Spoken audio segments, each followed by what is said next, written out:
Hey there.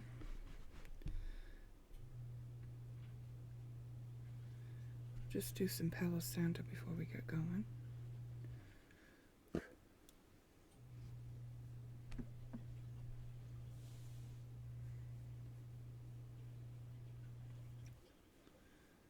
So sometimes when I get a certain feeling, it's a feeling that says, hey, check in with us. And when I say us, it's like my highest self, you know, the version of me that has a bigger picture view that would be able to advise me, you know. So I'll get that little niggle, and then I'll oftentimes go to my oracle bucket and I'll say, you know, like, well, what is best for me to focus on now? And I got a share your view. So I knew that was calling me to do a reading. And we're going to pull from the bucket and see what we should talk about. I'm doing some laundry also, so I might pause to go tend to it. I gotta say that this investment in the little washing machine, it's a portable washing machine. It's in my tub right now. I can wash 12 pounds of laundry at a time. And it's so great. Like, I'll still have to go wash my blankets and stuff somewhere else because they won't fit in it, but I'm just pretty excited, and I've been busy, and like they are small loads, but like once I catch up, it'll be great to have, because like every 2 days I can wash my clothes and then just never have this pile up of laundry waiting to go to the laundromat, besides my bedding when I do that, which, you know, probably like the blankets, it's like a once a month thing. Sheets, you know, those aren't going to be, those I can actually wash in my washing machine. So, all right. Let's see what this bucket has to say. So this, when I was changing things around,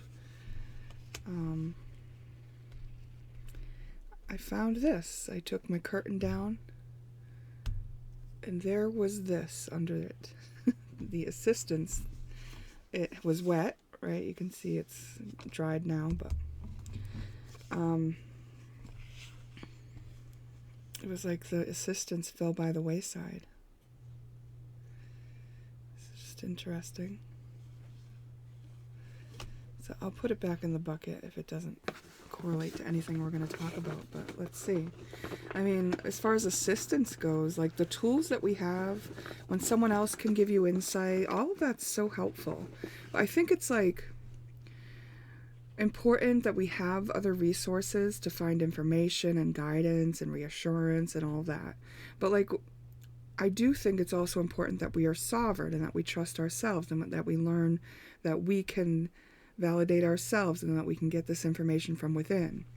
But like, there's also this process, right, of going from not having the answers to finding out we have all the answers, and the bridge in between, going from one of those states to another, probably involves getting answers from outside of self, getting other perspectives to consider, getting guidance, getting reassurance, you know? So I don't know if I've ever given the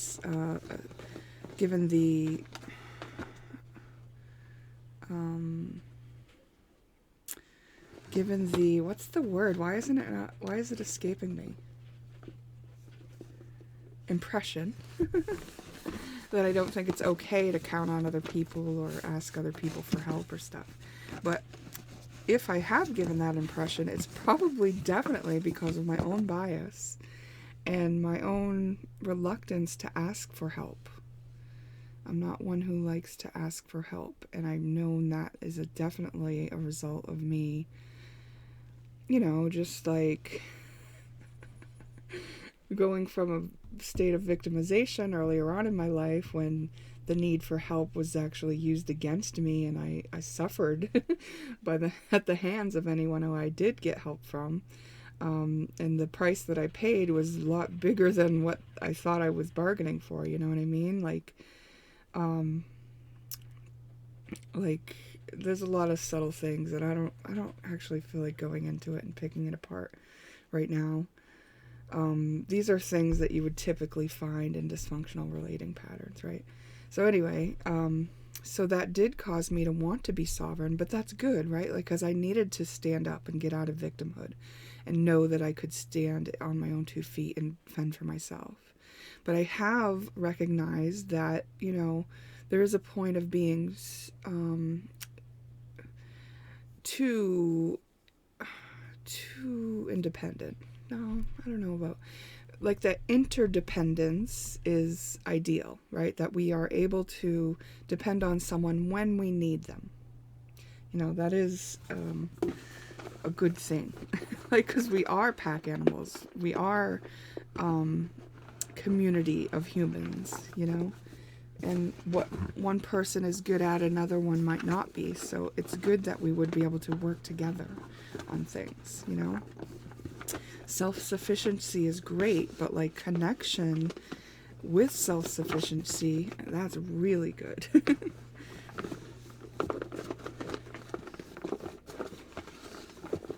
So I'm about, I don't know if I'm even halfway through my transition of like switching out. I'm doing like spring cleaning, switching out my fall decor for spring decor. And actually it's kind of strange because like I miss my fall decor already. Like it's in a pile over there waiting to be washed now. And I've got these lighter things, lighter bedding, lighter curtains, lighter chair covering. And I don't know. It's bright, it's beautiful, but I just miss my purples. I'll adjust. And I was thinking, is this urge to change things up the thing that's going to try to get me going out of my house because I won't feel as comfortable and cozy in my house anymore anyway?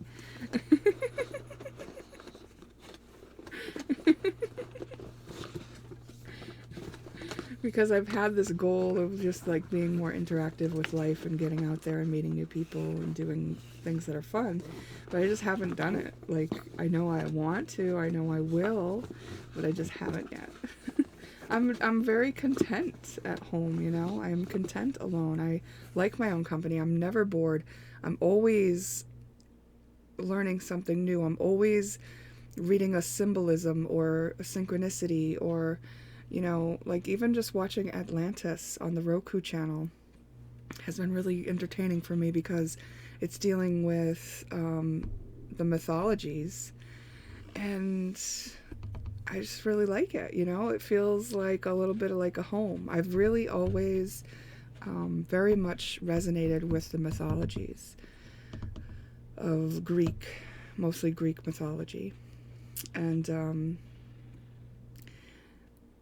another show that I really liked was The Almighty Johnsons. So that's Norse mythology, but I also resonated with it because basically these same themes played out over and over again in our past, or other timelines, I should say, but like it's the same energy just playing out, and then the mythologies give it different names, but it's just the same thing, It's like, I know those things. I've played in those things. I've played those roles. I've played a lot of the different roles, and it just, I don't know, it's cool. I like it. Yeah.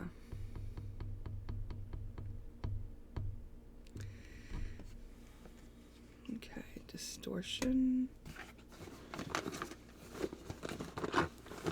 Distortion is how we're seeing things when we're looking through the lens of a misunderstanding or a loop or a karma. Okay?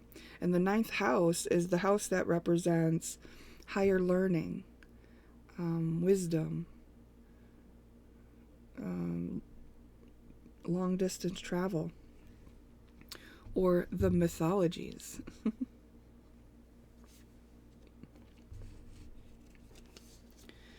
Reparent, patient.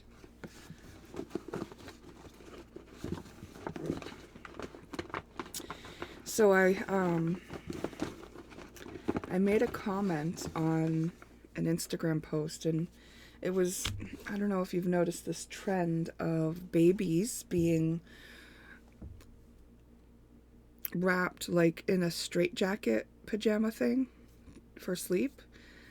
So they're selling these like straight jackets for babies. They're like, it's supposed to be in place of a swaddle, but basically they like pin the baby's arms down straight and then wrap them up, like and like it's like they are really contained, like, and their arms are straight down. So yeah, I did use the swaddling for my infants, but I never restrained them. You know, like if they wanted to move within that swaddle, I always made sure that they could. And and that made sense to me, you know. So anyway, I didn't like seeing this trend. It's like quite a trend where someone manufacturing is selling these things so that our younger generation of mothers are utilizing them because maybe they've been gifted them. Maybe they think it's a good idea. I don't know of any doctors that are recommending them, but, you know, it doesn't even take a doctor. You know, it just takes this idea of a mother being implanted with, you know, some idea that this would be beneficial for her baby, it being an acute color, it being like whatever. It's like some things that we're sold on for caring for babies are not true. You can look at the Ferber method as an example, which is Dr. Ferber did some research and then started telling mothers, and this was just around maybe the time I became a mother or a little bit before. And thankfully I never went by this advice, but it was like that you could spoil your child, that you should let them cry and you should let them comfort themselves. And that's terrible advice. It's like, given what we know now about how you program a child they're programmed to their environment, and the level of your attentiveness to their needs is directly going to teach them how attentive they should be to their needs. So if we start ignoring our children and letting them cry, all it does is train them to not pay attention to their own needs, to meeting their own needs. And then, you know, this is what we have to clean up now in our generations, right? Like, some of it, right? There's a lot of things, but that's one of them. And so, you know, just knowing how we're programmed to our environment, I just can see that restraining the child during sleep, every baby that you take out of one of these things, you watch them and they'll like open it up and then the baby instantly stretches this big stretch and they look cute, sure, but like that right there tells you that this baby has been cramped up and uncomfortable and then like held into like this stasis. Even when they're in the womb, they're able to move more than that. So it's insanity to me that these, you know, this is happening, that someone's just manufacturing these and like young mothers are just doing it because they think it's the right thing to do because babies enjoy being swaddled. But like, this is not swaddling. This is a totally separate thing from swaddling. And especially keeping the baby in it for the whole night. It's insanity to me. So anyway, I commented that I didn't like these things on an Instagram post. And then not many, like a few other people commented in the same direction as me, not approving of it. But like also a couple questioned my view and kind of stuck up for the use of these contraptions, saying like that the babies were still gestating even after they were born, and like one of them was saying like that there's a reflex that is comforted by using a swaddle. And you know, I just reiterated that, you know, I still don't, I can just tune into my heart and know that this isn't right. And just because someone manufactures something, it doesn't mean that it's in the highest good of all. And so, you know, a couple of them were defensive. Now, I know that anytime somebody is defensive, it's their ego that they're defending. So they're defending some sort of doubt or fear that I've poked in them, which was the point of my post, which was the point of my comment. I want mothers to question these devices. That's why I shared my view on it. But like, you know, one of the person's responses was like, well, you don't, tuning into your heart doesn't mean anything. Like, that's not scientific proof of anything. And I just thought, wow, what a tragedy when a mother is like adamantly defending some action that she's making based on science. Like, do we know that science is based on a dogma? And that, like, when it comes to mothering, the heart is what leads us in mothering. It's your heart. It's your heart. It's your heart. It's your heart. If I had been in tune with my heart when I gave birth, I wouldn't have my kids circumcised. I probably wouldn't have them vaccinated. You know, like, all kinds of things would have been different.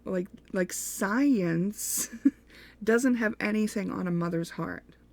And so as a result of interacting in this way in the comments there on that Instagram post, I was just realizing this real separation that people have, you know, and like, not just them, me too, right? All along the way, I've made decisions that were not based on what my heart knew was true. But now that I can hear my heart, I know it's right. I know that I'm going to follow it above all. I know that my heart will always lead me true, you know, and I would count on it above everything, above plain evidence that was manifest before me. I would still believe my heart more. So I think like that is ideal when we look at the way energy works, because when we look at lower density energies, they're all lower than having an open heart. And once you open your heart and you're dealing in those higher chakras, now you are free. Now you are no longer living in the limitation of these distortions, right? But also I see this as an evolution that's happening for us, right? We've been kind of asleep. We've been under the programming. We've been just repeating these patterns over and over again. And now it's time to see a higher view of things and kind of just like reparent ourselves so that we can do better now that we know better. And also that this is a process that's going to take some time and that we must have patience, right? So I just kind of stepped back from the conversation when it came to that point, because I was just, when I noticed this person was defensive, I was just like, oh, you don't have to defend yourself to me. Like, if you know you're right, then that's great. You don't have, there's nothing to defend. May all babies get the care that they need, you know? Because I also know that, say her baby is being trapped in one of these contraptions, right? Say she's doing that and she's trying, that's why she's feeling defensive. Maybe that baby needs that experience because that's the baby that's going to grow up and know how to heal that certain thing for the whole generation or whatever, you know, it ripples out. It's an energetic healing that gets seeded into the collective energies and can get caught in the wave and be caught by others. That's how healing and evolution works, right? Like the 100th monkey effect, where they know that if 100 monkeys are taught a certain thing, then it spreads to the community of monkeys. Even communities that are not directly connected to those monkeys will have evolved to know that. Because this is how energy works. It's not necessarily a physical 3D thing that is directing this whole existence that we have. Limiting belief and Capricorn. Well, here's another thing about that, right? The distortion is a limiting belief. It's a limitation that we believe what we believe, right? But also, that's a means of transportation, of evolution, because we know what we do want by knowing what we don't want. Like, we know we don't want a generation of people who won't attend to their own needs. So now we know that we need to tend to our infants' needs because they're learning by doing what we do, not what we say.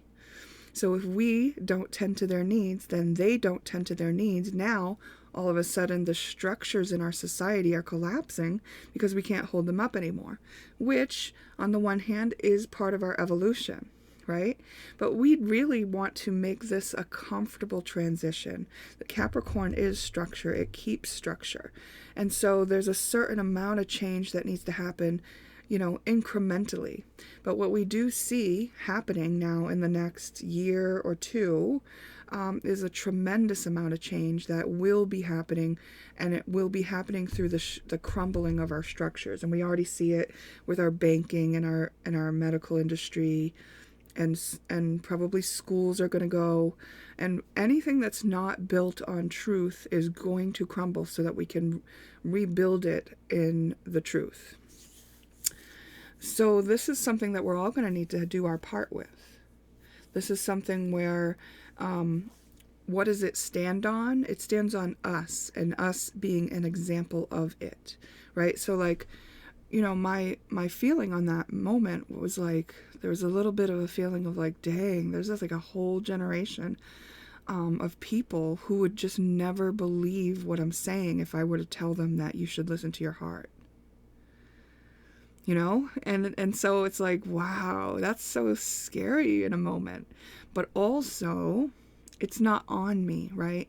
It's on me to just tend to me. It's on me to make sure that I'm doing it, so that it's an example. It's in the energy. It's spreading from the ripples that I create from being that. That's all I have to do, right? I don't have to change everyone's minds. I just have to live the highest version of me in order for that to ripple out. And that's why we have, like, I'm not the only spiritually minded person who's isolated, right? This used to be a discussion that would happen a lot, like back in the day, maybe like 10 years ago, there was a lot of us isolated, and we knew it, and we knew that we were spread out strategically in a matrix so that we could grid the earth with the new energies. Like, it was done on purpose. So, let's see, what else? I don't know why we're talking about this. Maybe it's comforting. I guess it's comforting to me to know that this is how it works, right? And it's important that we know that it can be a smooth transition if we do our own work, if we just deal with our own inner turmoil, our own limitations, if we just take ourselves up to the truth in any way we can, anytime we're shown a limitation. And we shouldn't assume that whatever's happening in our reality isn't directly tied to us in an energetic way. Like, everything is a piece of feedback.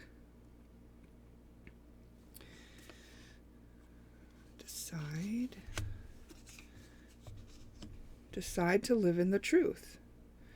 So it's like you can go through the process of this evolution, and you can come to things that are more comfortable in the lie because you've been living in the lie, and you know that a lot of things are going to have to change once you admit the truth to yourself. But it's like you are being given an option to decide to live in the truth. And the more places you do that, the faster you can build on a structure that is solid, and be the example of that, and be solid yourself, right? Like, slow and steady. Making the decision to do so doesn't automatically mean your reality is going to crumble. There are certain, structures that can withstand the transition. But that means you have fed them with your integrity. You've fed them with the truth. Like, so say you built something on a lie. Say, like, I built up this whole business, and it turns out I was doing it because I just kind of wanted to be, like, thought of as important. We'll just, this is just an example of pretend. And so now I have this business going, and I feel really important, and I'm helping people in the world, and now I realize that actually it's not actually the truth that I need to be thought of as important. That's not the truth of who I am. The truth of who I am knows that my contribution here is important, but doesn't need other people to, like, worship me and put me in a place of importance. I don't need to perform certain acts just to be important in someone's life and to be valued by them, right? I can add value to someone's life because, why? Because that's who I am and that's what I want to do, but not because I want to be important. Do you see what the difference is? Subtle. So then I realize it, and I'm like, oh, I have this whole business. Now I just start feeding the truth into my business. I just start being the value instead of being invested in their view of me being something important to them in their life. So instead of like trying to get repeat customers, I'm giving customers the best value for what they're investing in my company, and I'm sending them on their way to stand on their own feet. You know what I mean? Because I don't need them to feel like I'm the important one. I need them to know that they're important enough to do this for themselves. So I've upgraded the quality of what I am providing to others through the shift in my own vibration and view. And they can relearn too, right? They can relearn what it is to be a part of my business as they deal with me more and more and see the difference and feel the difference. And maybe this creates a whole nother wave of people who want to tell someone else the great experience that they've had. And so as a customer doesn't need me anymore, a new customer comes. And so we get this nice flow thing going on in the business now. Whereas before we had like a stronghold of customers that we needed to find us important so that they would keep giving us money. And it's like that is a stuck, stagnant thing that is built on a lie. And so now when we upgrade it and it goes back to that, it goes into that flow state of fresh new customers and other customers who are happy enough to tell other people about the experience they've had. Now we're all being refreshed. We're all growing and learning. We're never going to get stuck and stagnant, and we're never going to keep somebody limited or limit ourselves. Now we can grow with the kind of inspiration that comes when fresh energy is allowed. We prioritize. So this distortion, limiting belief, and deception, it's like that's the decision you're making. Do you want to stay in that place where you're lying to yourself about why you're doing something, or will you take a moment to question it and to look deeper within yourself on the reason why, and to be really honest? You know, this is a humbling experience to really check ourselves, right? I've humbled myself so many times, and I'm sure I have many more times to go. You know what I mean? But like each time, it pays such a big dividend in what I feel for freedom, and the burden that I've dropped, you know, from being free of any emotion that I was trying to avoid by lying to myself. It's like, you know, lighter and freer, and like no more. You can't just like poke a little reaction out of me anymore, because like there's nothing to poke, because I've already cleared it up. I've already been willing to question myself and love myself in the part, right? Like if we use the example of that comments section, like maybe a much earlier version of me, I say much earlier, but it could have just been like 2-3 years ago.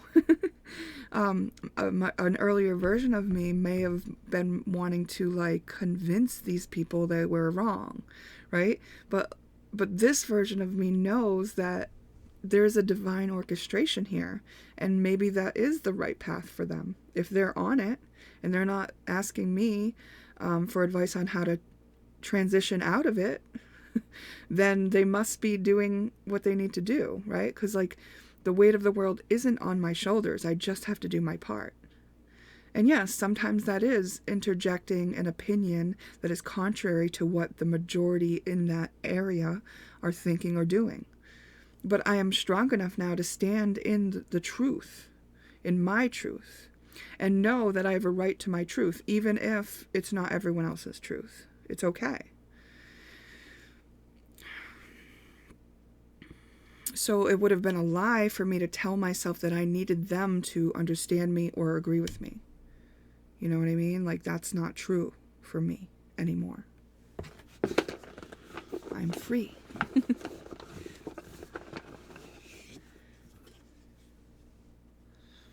Oh, interesting. Thetis is a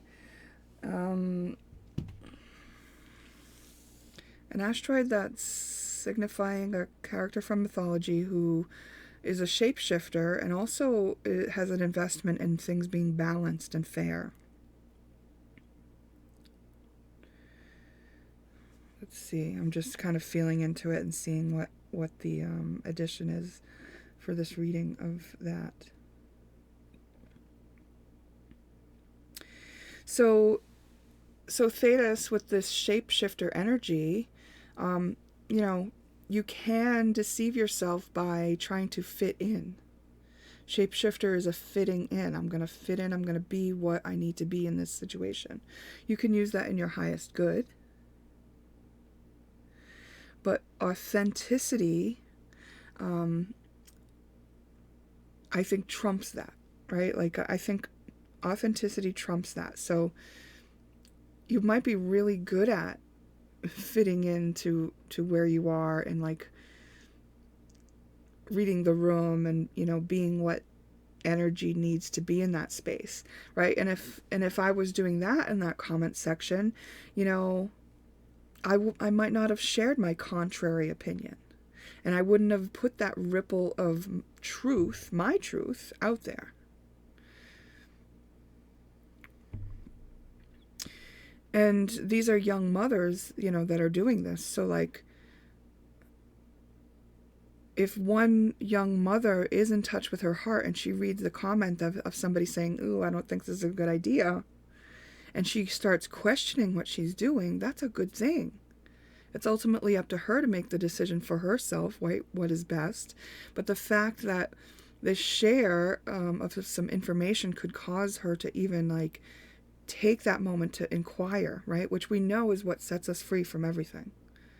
If we really question ourselves, if we're really willing to look at ourselves and the reasons why we're doing things.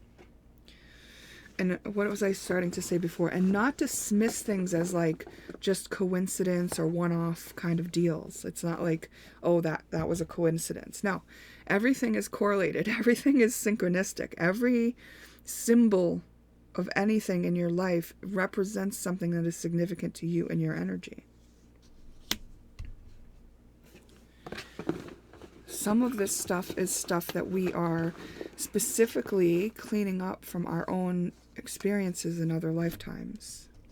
And something that we said, oh, I didn't quite get that right last time, and I'm doing a life review now that my life is over, and I think I could do it better. So let me go back in and try again. Right? Like, wherever that's going on, like, that's probably something that you feel really passionate about changing, right? Because there's a reason for it. So listen to those things within yourself. You don't want to get to the end of this life and go to another life review and go, oh, that was that thing I wanted to do something different on that. Darn. But you're all set up to have victory over whatever was unfinished from past lifetimes. It's your destiny to do so. You've got 6 months as a time frame here, and what's going on is this reprioritization and restructuring of a foundation over the 6 month period. Victory over being patient and deciding to embody the truth in all the things. And it's your destiny to overcome these distortions, limiting beliefs, and to navigate through any place where you might be succumbing to deception or being deceptive yourself. And I'll tell you what, anywhere you're being deceptive yourself, you're probably succumbing to deception in your life as well. Both are probably happening. It's probably happening within you and showing you that outside of you too. So say you were that kind of person, in general, like just overtly like doing what you got to do to like get your way to the top or whatever, because maybe you were sold on the idea that it's every man for himself. You're probably going to come in contact with partners, business partners, relationship partners that also think like that. So you might think that like it's you two against the world, and really that person is all for themselves, just like you were all for yourself. And now there's just two people all for themselves and who are ultimately going to be deceiving each other. So, but you have a destiny that says, like, I will deal with this, but I'll also be victorious over seeing the truth despite that. I will find the truth. I will decide to live in the truth. I will be very patient and kind with myself, because this is like, if you look at it like in dimensions here, like this is the hell realm, right? Like the lies are like kind of what keeps you in limitation and hell and like all those like lower density energies. And that's like really mucky and hard to see through, right? Distortion, right? Like that's the lens you see life through. It's distorted. It's not the truth. But like to take each one of those up to the truth, it's going to take some time, because sometimes it's like a little Jenga tower. But you do have some structures here that you're trying to work with upgrading, right? So it doesn't have to crumble. But I'll tell you that what will happen and what we'll see happening with people who won't do this is that their structures will be crumbling. You know, things will start happening where they will be forced to look at the truth. So if you know this and you know this is going to happen on a wide scale, because we are in the process of an evolution of humanity, then you know that, you know, it only makes sense. Even if you are only a logical person not working with your heart, then you know it makes sense to just go in this direction. If you are a heart-based person, you might be able to feel the fear of the collective, the tower moment waiting to happen, the fear in yourself of the unknown and what it looks like when we go through this transition. And so it's really important that you do take your time, that you maintain the level of stability that you can by upgrading in the places that you can. Right? Like you really do got this. We got the victory card. And don't feel rushed, right? It's not an emergency here. Like this is years long process. And a lot of it's going to start now, right? Actually, probably closer to May through November. And if you look at astrologically, that's when the Pluto is squaring the nodes. And Pluto is an asteroid that is signifying that transformation, that Scorpio, that Pluto rules Scorpio. So we're looking under the surface. We're digging up anything that's not true, right down in that hell realm. And then we're kind of bringing it up into the light. And some things are going to fall back down there. And like, they're just going to, you know, be in the destruction and the chaos, and like you can rise above that. This is your opportunity to do that, because you make the choice, because you understand that here's me, I'm interpreting this energy for you, I'm reading it out, I'm saying, hey, I can see this, and I'm going to share what I know about how we can navigate this in a less painful way. But also, like, if you do come into a situation where it is painful, where it seems like a challenge, like don't give up, because just because we're going to face challenges doesn't mean that we can't overcome them.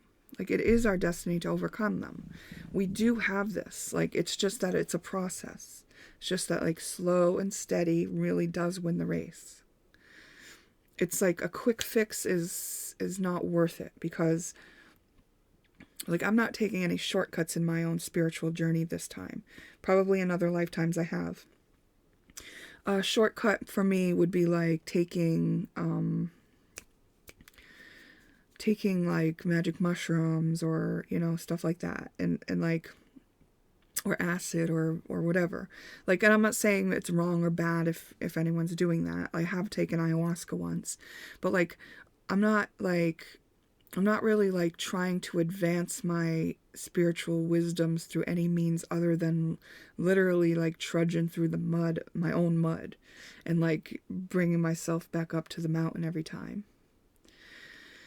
So I know it can be done, is my point, right? Like, I've put out all the vibes of that out into the energy, out into the field of the collective. That's everybody else who's going to be coming in contact with challenges. It's in the energy already that challenge can be faced from the mud to the mountaintop. And because I'm not the only one, right? I'm not the only one who's taken my challenges and from the mud and walked up to the mountaintop on each one. on each one. We've been doing this for years. We've been going kind of under the radar, a lot of us, for a long time. But this is why you wouldn't have seen us like big into success on the 3D Earth plane in the structures that were already existing, right? In the stock market and in the, whatever structures are now crumbling. Like, a lot of us didn't kind of invest in some of those things because we were more invested in cleaning up all this distortion within ourselves so that there would be a pathway in the energetic realm for people to get out. And it's not that they have to take our footsteps exactly, but it's like the path of least resistance can be felt. There is a path. Okay, so So when I talk about it in this way, you can see that I'm portraying myself in the role of being assistant. But I've also had assistance along the way, right? When I talk about not wanting to ask for assistance, I meant from people. I have asked for assistance from my guides. I have asked for assistance from angels, God. There have been certain key earth angel people who I've come in contact with that have given me vital assistance along the way. There have been these wonderful times of being fully supported, especially earlier on, by the very family members who programmed me with the dysfunctional relating. They were the same family members who fully financially supported me as I broke down within those programs and realized the detriment of them so that I could start building myself back up out of them. I was held through that whole process. So I feel like, I can really trust that when I need assistance, it is there for me. And I usually don't ask a particular person. I'll usually go through God. I'll usually say, and then sometimes God will send me a person. And I just have to be willing to accept the assistance when it comes. And so, however you want to work assistance in your life, ask for it when you need it, though. It is there for all of us, just for the asking. Ask and you shall receive is a beautiful thing that is true in this universe. Is there anything else, Spirit, before I close this out? Wow, we've talked for 42 minutes. I say we, but I mean me.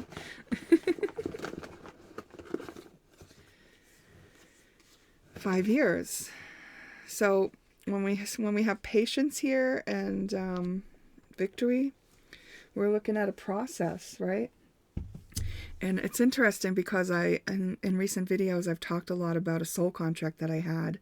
And it was actually for the past 5 years that soul contract has been active. And I believe it's coming to the portion of it that I was dealing with is coming to a close now. It's like truth or nothing on that now. And so that's interesting. But also there may be a 5-year cycle for you as well. It could be a 5-year cycle that humanity's going through, and it could be a 5-year cycle that we're now starting up again, right?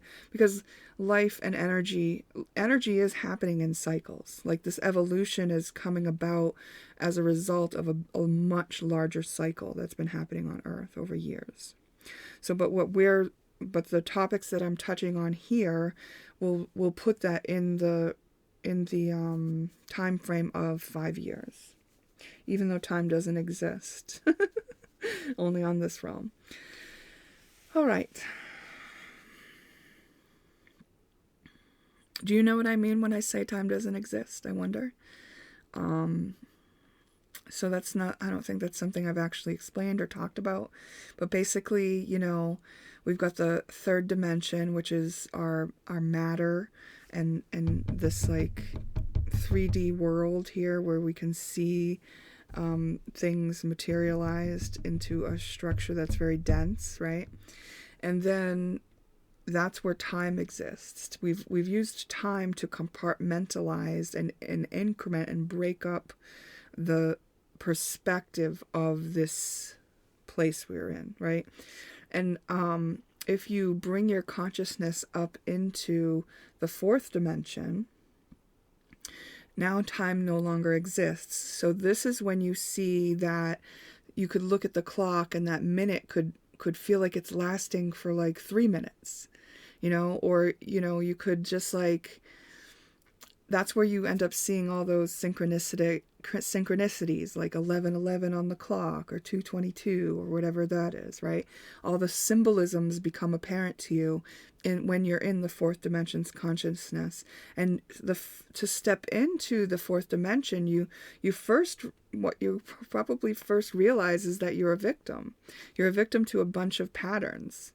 And so that's the lower side of that fourth dimension. But once you like get out of victimhood, you start noticing the signs and symbolisms and the synchronicities, and you realize that's because you are outside of time, because you're actually dealing in reality and as it is in the moment you're in. And the thing that can kind of get you stuck in the fourth dimension is analysis. Okay, because you start seeing all these signs and symbols and synchronicities, and you start analyzing it. What does it mean? And maybe even telling a story about it. Once you start telling the story about it, you're coming back down to 3D. Because if you wanted to progress past the fourth dimension, you'd drop your story about it and just let it be. It just is. And so to be in presence, then you're stepping into the fifth dimension. Now things just are. This is where you're not having expectations. This is why I talk about dealing in relationships without expectations, without being attached to an outcome. Because up into that fifth dimension, you are not dealing on those levels. Those are very egoic coping structure kind of things which happen when you're feeling like when you are actually being victimized and trying to survive in the third dimension. So when I say time doesn't exist, it's because my consciousness has been able to expand past the constraint of time and space, and I can see very clearly that like when I'm like on point and in the flow and not bogged down by analysis and not worry and not fear, right? If I'm not in a distortion actively, then I'm in like the present space all day long. Like I could watch a television show and like if my mind has a thought, it'll be like the word that person just said on the television show. Like my mind will kind of start being an antenna for what is just about to happen when I'm in that now moment. And it's just like all kinds of things like that. And also there's this like, it's like, did I create that or did I line up with that, And it's both. It's actually both, is my conclusion at this stage anyway. So as my consciousness goes into the higher realms, maybe I'll see things different, right? Because my awareness will expand past that. So at this time, I can definitely conceptualize higher realms. I know that Christ consciousness is a higher, in the higher realm, higher than the fifth dimension. So I know that I can grasp it. I know that I came from it. Like when I wasn't come to Earth, I was already in dimensions that were higher. And so I have an ability to access it once I collect all these fragments of myself that are keeping me anchored in these lower places, these lower dimensions, which isn't wrong. Like it's not necessarily my goal to rush to that, right? Because I still have a whole thing to do here. Like I'm in process. I'm in process of fulfilling my destiny and having victory over the challenges that I faced and that I hadn't finished up. Now my sun sign, I'm born at 29.46 degrees Scorpio. So when we're born when we have a 29th degree, it's a degree that usually says like this is a finalization of a cycle. And I can tell you that it feels completely true that this will be my last incarnation, that I've come to finish this up. Like this is it for me. That's why it's so serious. That's why I didn't take any shortcuts. That's why I've many, many other lifetimes to learn a bunch of stuff. Now, like here, it's like finish up the stuff and then like use everything you've learned to like get to where you're going and be be done. Like achieve the thing that you knew, that you saw when you were on the other side. When I was on the other side and I was doing my life review and I made the plan to come in, I knew I was going to achieve something particular. I have like ideas and understandings about what it is, but also I'm not like in a place where I want to like reveal all of that right now because it's not a complete picture. I'd also rather be a person that just like shows you instead of tells you. You know, it's like they say, right? You don't want to like jinx it, right? Have you ever told somebody something you're really excited about and then they just kind of like doubt you or whatever? It's because they can actually add their energy into your thing. So you don't really want to always let others contaminate your stuff. You know what I mean? I think you do. All right. So that's that. We're going to end this here. I'm really enjoying this incarnation. I feel like I've earned it. I feel like it's it's great. Like I love that I got to do this. And I love that I'm going to achieve the thing I wanted to achieve. And I love that I failed a bunch of times first. And I love that it's okay that I can fail. And I love that I have a lot still to uncover in my journey. And I love that you're probably enjoying your journey too. And if you're not, you're well on your way to be. Because the truth, being in your heart, it feels good. It feels free. And I mean, that's where you want to be.